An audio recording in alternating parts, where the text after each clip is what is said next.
one, fight.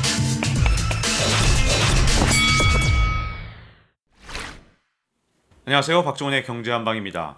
아마도 이 러시아와 우크라이나의 전쟁을 보면서 많은 분들이 의문을 가지실 것 같아요. 아니 이 정도로 제재도 있고 그러면 러시아 사람들은 왜 이렇게 푸틴을 계속 지지할까? 이 정도까지 국제적으로 고립되고 그다음에 생활도 더 어려워지고 하면 푸틴에 대해서 반감을 가질 것 같기도 한데 그렇지 않은 이유 도대체 그 푸틴에 대한 지지율 이 수치는 믿을 수 있는 건지 여러 가지 의문이 드실 텐데요. 정재원 국민대 유라시아과 교수님과 함께 자세히 내용을 알아보도록 하겠습니다. 안녕하세요. 네, 안녕하십니까. 자, 우크라이나 침공 이후 실시된 지난달 31일 여론조사에서 푸틴의 지지율이 83%를 기록했다 이렇게 나오니까 많은 분들이 일단 못 믿겠다 하신 분도 있고요.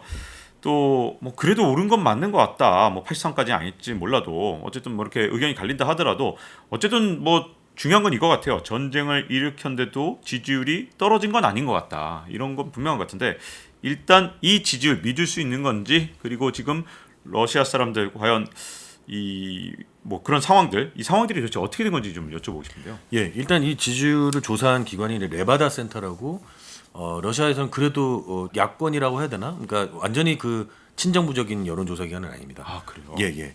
그 이 여론조사 기관에서 했다는 거는 적어도 이제 뭐 거짓은 아닐 가능성이 높고요. 조금 일시적으로 더 높았는지 모르겠는데 그 전후로 또 얼마만큼 지지율에 대한 제대로 된 조사를 했는지 모르겠지만 아마 이 지지율이 크게 다르진 않을 것 같습니다. 이거는 이제 좀 이해가 안 되죠. 우리가 봤을 때. 근데 첫째는 놀라운 것은 사실은 본격적으로 서구가 대립하기 시작한 2000년 푸틴 들어서고 나서 조금 있다가 푸틴이 한때 서구에 대해 약간 호의적인 적이 있었습니다. 그때 처음으로 이제 아프가니스탄 이제 9.11 테러 이후에 이제 미국이 아프가니스탄에 이제 그 알카에다 세력들을 물리친다고 폭격을 했던 그 시기에 이제 처음으로 러시아의 허락하에서 구소련의 이제 우즈베키스탄이나 키르기스탄 같은 지역에 소위 폭격을 위한 기지들을 미군 기지를 역사적으로 처음이죠. 소련 땅에 미국 기지가 들어서게 해주고 그런 많은 양보를 했었거든요. 또 앞에서 나토라든지 그런 동진도 많이 허락한 해이기도 합니다. 근데 그때 이제 서구에서는 오히려 그렇게까지 이제 좋아졌던 그때 시절이 있었는데 그때 이후로 이제 서구는 오히려 뭐 친서구적인 인근 국가들의 그런 국가들을 만든다든지 그런 이제 서구는 그런 일들을 벌였죠. 그러다 보니까 러시아에서 그때부터는 이제 거의 국내에서는 권위주의 국가가 강화되면서 동시에 미디어를 장악하면서 자신들의 그 반서구적인 경향들을 굉장히 강화를 했고요. 길게는 2004년 정도부터 해서 이제 특히 우크라이나 같은 데서 이제 친서구 정권이 등장을 했습니다. 당시에 유셴코라고 오렌지 혁명이라고 기억하실지 모르겠는데 그때부터 해서 정말 끈질기게 정말 모든 단위에서 역사에 있어서 러시아가 서구에게 당한 역사를 끊임없이 방송을 하고 그 2014년에 크림반도 점령 이후에는 그 도가 굉장히 강해졌습니다. 그래서 오랜 거의 20년 넘는 기간 동안 언론이 탄압당하고 일방적인 세뇌를 당해왔기 때문에 일단 기본적으로 어떤 뭐 구손에 대한 향수를 느끼는 나이든 층부터 시작해서 젊은 층조차도 또 그 굉장히 많은 사람들이 혼란스러운 상황이 이어졌던 건 맞습니다. 그래서 그러한 기반 속에서 있었던 것 같고요. 그러나 그럼에도 불구하고 동시에 러시아가 경제가 발전하면서 해외로 나갈 기회, 특히 유럽 같은 선진국으로 나가서 젊은 층이나 중산층 중심으로 여행을 가든 뭐 일을 가든 많은 사람들이 깨 있는 건 사실입니다. 그래서 전쟁 초반에는 그러한 영향 하에서 보면 도시를 중심으로 해서 많은 반전 여론들이 있었습니다. 놀랍게도 중국과는 다르게 이런 해외 어떤 그런 여론을 차단하진 않았거든요. 그런데 안타깝게도 아이러니컬하게도 이런 뭐 트위터나 뭐 이런 데 철수하면서 한층 더 그 외부하고의 연결성들이 줄어들고 있습니다.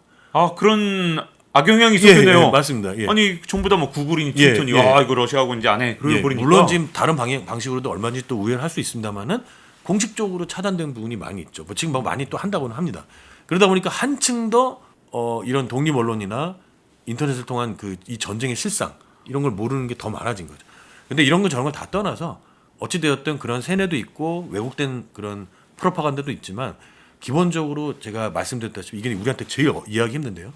예를 들면 독일의 2차 대전 때 2,700만 명이나 러시아 사람들이 죽은, 그러니까 소련 사람들이 죽은 이런 기억들은 뭐 굳이 세뇌가 아니더라도 아주 오랜 러시아인들에게는 공포입니다. 그러니까 조금이라도 이런 부분들을 만약에 선동을 하면 그냥 공포로 다가갈 수밖에 없고 우리의 이 고통은 결국 우리의 저 위정자 때문이기도 하지만 우리를 압박하는 소련 붕괴 이후에 이렇게까지 우리는 잘하고 했는데 우리를 압박하는 저놈들이 더 나빠라고 하는. 그러니까 여기도 싫은데 저것도 싫은 거예요. 그러다 보니까 이 지지율은 사실은 그렇게까지 거짓말이 아닐 수가 있습니다. 아니 일단 세계적으로 거의 왕따 당하는 그런 상황이잖아요. 이러면 러시아 사람이란 이유로 막 비난받고 지금 뭐 해외 네. 나가기지도 못해갖고 맞습니다. 부끄러워서 막 저 일종의 도망 다녀야 되고 이런 상황들을 보면 분명히 러시아 사람들한테도 이 상황은 스트레스일 것 같은데 오히려 전쟁이 난 다음에 초기에는 막 반전 시하고 예. 지금은 다 지금 오히려 어떻게 보면 그런 얘기조차를 러시아 사회에서 이제 전쟁 그만해야 되는 거 아니야? 이거 전쟁 너무한 거 아니야? 이런 말조차가 지금 러시아에서 안 나오고 있는 모습을 보여주거든요. 예. 도대체 이런 변화들이 왜 이렇게 일어나는 건가요? 지금 정말 충격적이게도 이제 처음에 반전 시기가 생각보다 많이 일어났습니다. 격렬하게. 그런데 아시다시피 그러한 이제 러시아의 반역적인 행위를 할 경우에 그렇게 규정을 하면 최대 15년까지도 징역을 살 수 있는 그런 아주 강력한 탄압의 어떤 시위에 반대하는 법이 이제 채택이 됐고요. 그것도 무섭고 지금 어쨌든 굉장히 공포적인 분위기가 만연을 하고 있습니다. 그래서 이제 시위가 굉장히 사그라들었고 결국 이제 적극적 저항 방식은 지금 하지 못하는 상황에서 조용히 있거나 아니면 해외로 또 징집에 대한 공포 이런 걸로 해서 이제 나가고 있죠. 그래서 결국 이제 러시아인들에게도 지금 굉장히 고통스러운 시간이기도 합니다. 아무튼 그래서 이렇게 결국 이제 지지하는 층과 그렇지 않은 층이 확연하게 나눠져 있다고 보는데요. 일단 핵심적인 도시의 여론을 주도하는 중산층이나 그다음에 젊은 층은 분명히 반대하는 목소리가 높지만 지금 조직화되지 못하고 있다. 심지어 하얀 종이를 들고 나가도 잡아가는. 그냥 하얀 종이만 하얀 종이. 있어도요? 예. 그리고 그 어떤 구호 없이도 뭐 평화 이런 말만 써도 잡아가는. 그래서 아직은 경제적으로 풍족하지 못한 이들에게 벌금 같은 액수도 굉장히 부담이 클 수도 있고 이래저래 어쨌든 주변에서 이러한 분위기 속에서 일종의 민족 배신자로 낙인이 찍힐 경우에도 굉장히 힘들고 그래서 지금 러시아인들도 굉장히 큰 스트레스라서 그렇긴 한데 또 하나 중요한 거는 아까 뭐 석유가스나 이런 걸로 인해서 지금 경제가 버티고 있는 것도 있지만 러시아는 이제 아주 오랜 기간 동안 2차 세계대전 때도 그랬고 체제가 변화하면서도 그랬고 지금에 비해서 훨씬 힘든 시간들을 러시아인들은 버텨왔습니다. 그래서 또 하나는 또 이렇게 될 때를 대비해서 이 수입을 대체할 수 있는 여러 가지 그런 자국 산업들을 많이 또 키웠거든요. 질은 낮지만 그래서 아이러니컬한 게 뭐 맥도날드가 철수한 자리에 자국 질은 낮았지만 햄버거 가게가 들어선다거나 이런 식의 어떤 제재를에 대비한 그런 자국 산업들을 꽤 많이 키워왔습니다. 그래서 이런저런 모든 것들이 생각보다 사람들한테 크게 지금 심리적인 타격은 커도 뭐 해외 여행도 못 가니까 하지만 이 먹고 사는 데 있어서는 아주 러시아인들의 오랜 그런 고통을 견디는 방식대로 지금 살고 있는 상황이죠. 그래서 이러한 우리가 생각하듯이 해외에서 그런 보듯이 그런 고통과 이런 위기는 생각보다 크지 않다. 네. 예. 그리고 원래 우리 같은 경우는 이제 어떻게 보면 위정자들의 부패에 대해서 엄청 분노하고 예, 또 거기에 대해서 우리 한국 같은 경우는 계속해서 뭐 예를 들어 시위로 표출되거나 이런 행동들이 있어 왔는데 러시아 같은 경우는 지금 반체제 인사인 나발리 같은 경우에 이제 푸틴이 알고 봤더니 뭐 1조 원이 넘는 뭐 엄청난 호화 별장을 갖고 있다 뭐 등등 여러 가지 비리와 부패를 계속 터뜨리고 있는데 이런 것들이 전혀 러시아 사람들한테는 전혀 먹히지 않나 보죠. 그런 건 아닌데요. 문제는 이것도 마찬가지인 것 같습니다. 이게 소련 시대 때부터 굉장히 수동적인 어떤 시민사회가 러시아의 특징입니다. 정치적인 권리가 굉장히 박탈 당한 대신에 이 요람에서 무덤까지 그런 뭐 나름대로 복지 체제 속에서 살아왔던 사람들이었거든요. 원유로 인한 복지 체제, 그렇죠. 석유를 팔아서. 예, 네. 소련 때, 예, 물론 그렇습니다. 그래서 그런 속에서 이제 굉장히 70년 동안 정치적 그런 발언권들이 제한이 됐고 그 이후에 잠시 동안의 그런 자유가 있었지만 사실상 이제 그런 기간은 짧았고요. 결국은 이제 이렇게 식으로 생각하시면 될 것 같습니다. 굉장히 우리나라 사회에서도 가장 경제적으로 힘든 사람들은 어쩔 수 없이 먹고 사는 거에 급급하기 때문에 정치적인 어떤 발언을 하는 기회들 자체가 많이 차단이 된 건 맞습니다. 러시아인들도 굉장히 오랜 시간 동안 그런 상황이 있었고 또 적극적인 그런 시민으로서의 그런 활동을 해본 역사가 많지 않다 보니까 그랬고요. 또 하나는 결국은 이제 이런 것 같습니다. 저렇게 부유한 층이 생기는 것이 화는 나지만 이게 이제 처음으로 자본주의를 겪어본 국가들의 특징입니다. 나도 언젠가 저렇게 될 수 있어.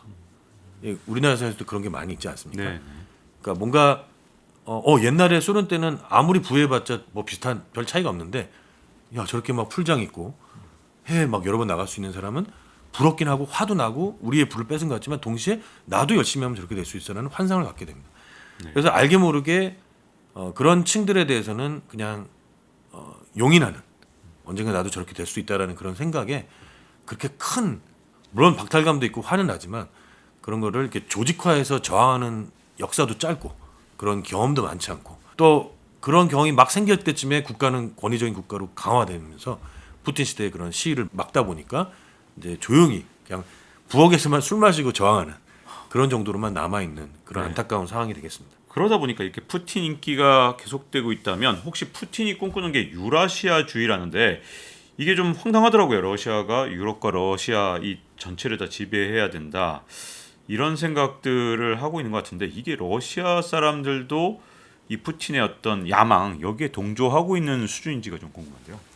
일단 그 유라시아주의라고 하는 말 이제 뭐 알렉산드르 두긴이라든지 뭐 그런 이제 뭐 러시아 오랜 또 이념이기도 하고 사실 제국주의나 뭐 파시즘이랑 사실 거의 비슷하지만 그걸 이제 포장해서 유라시아주의를 얘기해서 슬라브 혹은 러시아 제일주의를 얘기를 하고 있는데요.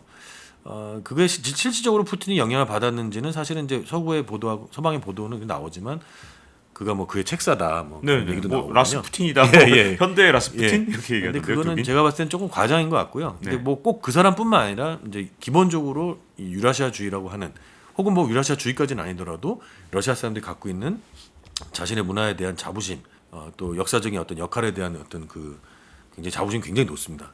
그건 사실인데 그것까지는 아니더라도 어쨌든 위대했던 소련, 그러니까 그게 체제가 뭔지는 중요하지 않습니다. 어쨌든 세계를 주름잡았던 소련이 어쨌든 굉장히 서구에 의해서 무너졌고 그 분열이 됐다면서 분할이 되면서 러시아인들이 더 이상 세상에서 자신들을 존중하지 않는다. 뭐 그러한 부분들이 아마 굉장히 큰 굴욕으로 모든 이들에게 각인돼 있습니다. 그러니까 무서워하진 않더라도 그러니까 어떻게 보면 이런 것이죠. 오랜 역사 속에서 루소포비아와 같은 슬라브족을 얕잡아 보는 유럽에서 처음으로 러시아가 유럽 사람들이 무서워하는 나라로 소련으로 등장을 했는데 체제는 중요하지 않습니다. 근데 그 이후에 다시 또 러시아 슬라브인들, 러시아인들을 무시하는 이런 상황이 굉장히 굴욕적인 것이죠. 근데 그것이 반드시 우리나라 언론에서 얘기하듯이 다시 강대국, 다시 모든 소련을 통합해서 옛 소련의 영광을 뭐 재현하자 이런 거는 아닙니다. 다만 그런 오랜 슬라브족들이 당해왔던 그런 굴욕적이고 또 모욕적인 그런 역사가 다시 또 되풀이되는 거에 대한 이제 그 굴욕감은 있는 것이죠. 다만 이제 그것이 이런 건 있죠. 그것이 이제 저런 이제 푸틴과 같은 저런 사람들로 인해서 오히려 다시 어느 정도는 좋아지는 상황이 되는 것 같은데 이런 방식으로 또 다시 유럽에 전 세계적으로 나쁜 평판을 걷게 되는 것은 굉장히 이건 또 좋지 않죠. 하지만 기본적으로 푸틴이 그 전에 옐친 시대에 비해서 뭔가 그 민주주의에는 익숙하지 않은 러시아인들에게 뭔가 이 중앙에서 이제 알아서 쫙쫙쫙쫙 해서 뭐 특별히 계획한 건 없지만 석유가스도 올라가면서 경제도 발전하고 과거에 옐친 시대 때 올리가르키들이 막 전횡했던 것도 조금은 때려잡고 세금 제대로 걷고 하여튼 이런 초기의 푸틴의 모습이 굉장히 러시아인들에게는 많이 와닿았던 건 사실이고요. 그런 부분이 있는 것 같습니다. 이 푸틴이 처음에 인기를 얻은 건 어쨌든 과거에 고르바초프나 옐친 때 무너졌던 러시아 경제를 그래도 좀 먹고 살만하게 맞습니다. 만들어놨다. 예. 그렇기 때문에 러시아 사람들이 좋아한다면 혹시라도 뭐 제재는 뭐 지난 시간에 얘기했습니다만 제재가 큰 효과를 현재로서는 못 갖고 오고 있는 것 같긴 하지만 그래도 어쨌든 언젠가 러시아의 경제가 흔들리거나 뭐 이렇게 그야말로 어렵게 되면 뭐 제재가 효과를 내든 안 내든 그러면 그로 인해서 푸틴이 지지율이 막 떨어지거나 그럴 수 있는 건지 아니면 뭐 심지어 경제적으로 어려워진다 하더라도 푸틴에 대한 지지율은 웬만해서는 안 떨어지는 상황인지 푸틴의 인기라는 것이 그냥 단순히 경제에 기반한 것이냐 아니면 그 이상이냐 이게 좀 궁금해집니다. 예, 물론 경제에 기반한 게 일단은 컸습니다. 그러나 러시아 아까도 말씀드렸지만 러시아인들도 이제는 바로 유럽이 옆에 있고 아까도 말씀드렸지만 많은 이제 선진 혹은 복지 국가들 또 민주주의 국가들에 가보면서 이 비교를 하기 시작하죠. 그래서 사실은 푸틴이 3선 4선 할 때만 해도 엄청난 시위가 일어났었고 그러니까 되게 양가적입니다. 러시아를 일으켜 세운 본인이 당사자지만 동시에 이렇게 권력이 길어지면서 그 어떤 국가에서 있었던 그런 장기 집권할 때 발생할 수 있는 분명히 여러 가지 문제들이 있다. 따라서 한편으로는 지지하면서도 다른 한편으로는 반대하는 이런 이제 양가적인 모습들이 러시아인들에게 보였던 것이고요. 그래서 제가 생각할 때는 이 전쟁으로 인해서 제재든 아니면 이 전쟁의 실상이 언젠가 드러나면 제가 봤을 때는 이미 러시아인들은 많이 와 있습니다. 그러니까 이미 더 많은 경험을 했고 비록 조직화되고 저항하는 데는 익숙하지 않지만 더 이상 러시아가 후퇴하는 건 바라지 않을 것 같아요. 일시적으로 전쟁에서 이 상황 속에서 언론이 막혀 있고 잘못된 세뇌를 통해서 잘못된 그 정보를 통해서 일시적으로는 푸틴을 지지하는 것처럼 보이지만 아까 말씀드렸다시피 이게 어쩔 수 없이 지지하는 거거든요. 언젠가 다시 한번 얘기하지만 진실이 드러났을 때는 경제까지 만약에 회복이 안 된다면 곧바로 푸틴이 억지로 헌법을 고치면서 사선했던 데처럼 다시 한번 시민들의 저항은 크게 일어날 거로 보고 안타깝게도 이 시민들의 저항을 가로막고 있는 이런 그 소위 그 폭력 기구들 KGB나 경찰이나 이런 기구에서의 분열이 있어요. 특히 이제 지배층에 있어서의 약간 그 분열이 있다면 그 틈을 이용해서 할 수 있는데 만약에 지금처럼 이렇게 억압적으로 만약에 진압을 한다면 쉽지는 않을 것 같습니다만 그러나 어쨌든 이후에 제재든 아니든 경제와 정치가 같이 무너지는 시기가 오면 분명히 또 분열이 떨쳐 일어날 거라고 봅니다. 물론 그것이 완벽하게 정권을 새롭게 만들거나 다른 더 좋은 민족 지도자를 선출하는 데까지는 가지는 않을 것 같다는 게 안타깝습니다. 보통 이런 권위주의적인 나라에서 쿠데타가 일어나면 더 이상한 맞습니다. 그런 어떤 권력 계층이 나타나서 나라를 더 집단 광기로 몰고 간 적이 예. 많았잖아요. 그렇죠. 쿠데타도 사실 겁나는 측면이 있는 것 같긴 그렇죠. 합니다. 다만 조금 약간 긍정성을 부여하자면 그런 가능성이 90% 넘지만 지금 이 상황이 자국의 어떤 다른 독재자를 대체해서 그러니까 내부의 민주주의 문제가 아니라 분명히 잘못된 그러니까 자신이 공격을 받지도 않았는데도 다른 국가를 침범한 사건입니다. 그렇죠. 전면적으로. 그렇죠. 그리고 자국 내에선 지금 전선이 전혀 없습니다. 뭐 이게 오락가락하는 것도 아니고 전선이 이 상황은 조금 다르다는 거죠. 자신들의 부당한 전쟁이라고 하는 것. 그 상황에서 혹시라도 그 전쟁을 많은 사람들이 말렸건데 만약에 극소수의 푸틴을 비롯한 극소수의 사람들이 주도했다면 조금 다른 형태의 정치 전복도 있을 수도 있다. 즉 러시아가 아까도 말씀드렸지만 이미 세계 자본주의 체제에 많이 들어와 있었습니다. 그리고 자본주의에서 어쨌든 얻는 효과들도 많이 얻었고 정말 나름대로 풍요로운 생활을 하기 시작했습니다. 러시아 역사에서. 이거를 지금 차단당하고 있는 거거든요. 그렇죠. 그러면 그 러시아가 다시 그 자본주의 체제 속에서 완벽하게 화목하게 돼 있지는 않겠지만 다시 자신들의 이익을 좀 더 확보하고 좀 더 정상적인 생활로 나아가기 위한 그런 그리움들이 있고 그런 걸로 복구하기 위한 어떤 힘들이 있다면 당연히 그 정치 전복은 다시 정상적으로 우리 돌아갈게. 나 그 전에 전쟁을 일으킨 그런 국가는 아니야. 라고 하는 정상적인 국가로 돌아가겠다고 하는 그래도 표면적으로나마 민주적인 그런 과정을 보여줄게. 라고 하는 걸 서방에다 어필을 할 수 있을 것 같습니다. 다만 그 전제 조건은 이 경제 효과, 제재 효과가 얼마나 가는지에 따라서 많이 달라질 것 같다는 생각이 듭니다. 네. 자 이렇게 세계 각국의 제재 속 그리고 우크라이나에 대한 침공에도 불구하고 러시아 사람들은 왜 푸틴을 계속 지지하고 있는가에 대해서 알아봤고요. 정재원 국민대 유라시아학과 교수님과 함께 장시간 이렇게 내용을 알아봤습니다. 감사합니다. 네. 감사합니다. 자, 잊지 말고 좋아요, 구독, 알림 설정 해주시면요. 다음 시간에 또 뵙도록 하겠습니다. 고맙습니다. 고맙습니다. Round 1. Fight.